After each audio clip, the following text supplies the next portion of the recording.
Uma atuação muito ruim, do pior brasileiro nessa competição até aqui, que é o Palmeiras. Não é partidas abaixo, partidas muito abaixo do Palmeiras. Tô exagerando ou não? E aí eu tenho que chamar a responsabilidade para mim.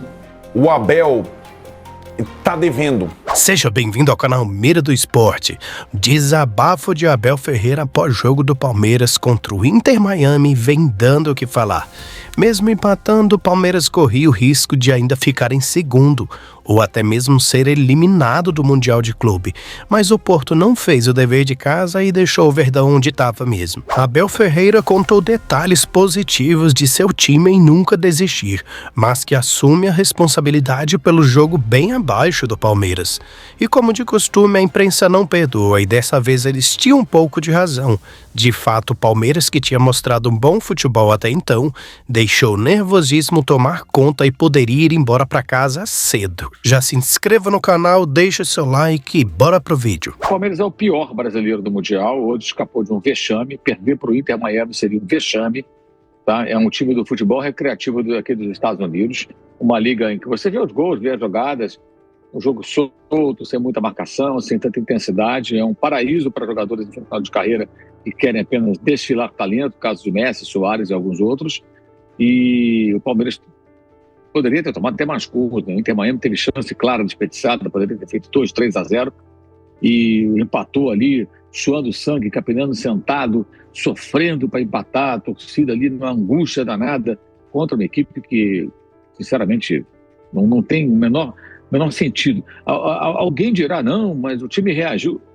A questão não é a reação, a questão é ter se colocado na situação na qual o Palmeiras se viu envolvido. Uma atuação muito ruim, do pior brasileiro nessa competição até aqui, que é o Palmeiras. E aquele empate contra o Porto, quando o Palmeiras empatou com o Porto, eu fiz um comentário dizendo, eu não achei bom, achei abaixo do que se esperava. O Palmeiras tinha que ter vencido o Porto. Eu disse na época, tinha que ter vencido o Porto. Porque o Porto fez uma campanha, está fora agora, absolutamente risível.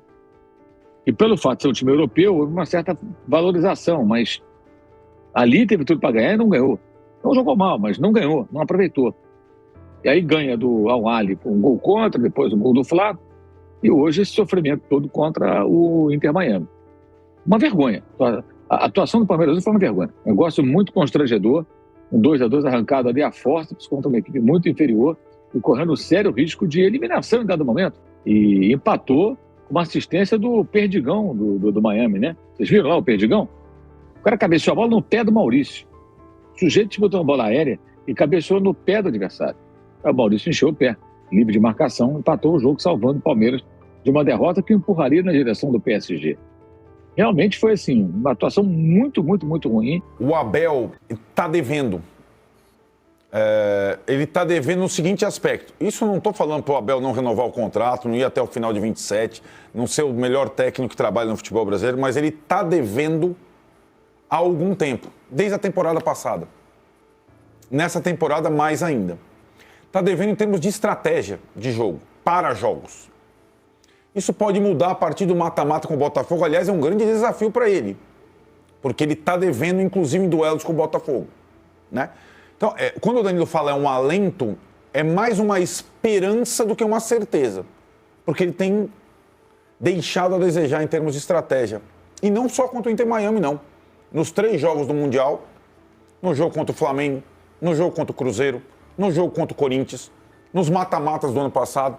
Vamos empilhando as situações, porque não é só o brasileiro que menos encantou nesse campeonato até agora. É o técnico que comanda time brasileiro que menos fez no Mundial até agora. Porque o Felipe Luiz foi brilhante contra o Chelsea. O Renato Portaluppi foi muito bem contra o Borussia Dortmund em termos de estratégia. E o Paiva foi também brilhante contra o PSG, por exemplo. O Abel não foi brilhante em nenhum momento. Aliás, o Palmeiras não teve um grande desafio até agora técnico, né? E ontem foi mais um jogo ruim de estratégia do Abel no Palmeiras. Não foi o único. E o Palmeiras tem colocado eu acho que a diferença do Palmeiras 2025 para o Palmeiras 2024 é que o Palmeiras tem muito jogador bom. Então, quando você vê, melhorou com o fulano, O Palmeiras colocou no segundo tempo 3 jogadores que custam 60 milhões de euros. Maurício, Paulinho e Vitor Roque. São as 3 maiores contratações da história do Palmeiras. É claro que o banco do Palmeiras tende a melhorar o time. Como é que ia trocar o Inter Miami? Como ia trocar o Al Ahly? Como ia trocar o Porto? Olha o banco do Palmeiras.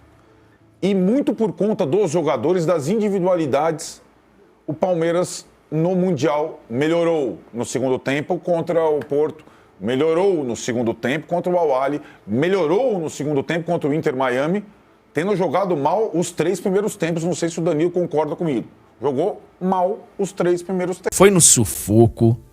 Chegou num determinado momento do jogo que um gol do Porto eliminaria o Palmeiras, pelo menos por alguns minutos, né? Pelo menos naquele instante, o Palmeiras estaria eliminado.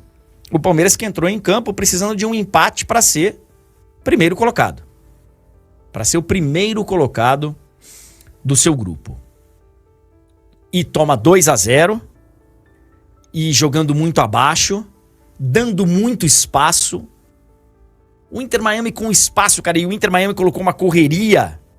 O Palmeiras não conseguiu jogar do ritmo que ele se sente mais confortável. Tá muito claro aí que o Palmeiras tem alguns jogadores vivendo momentos bem diferentes de outros. E com certeza o Abel vai analisar isso antes do jogo das oitavas. Agora ontem a gente viu um pouco não, bastante, né? Daquele Palmeiras resiliente.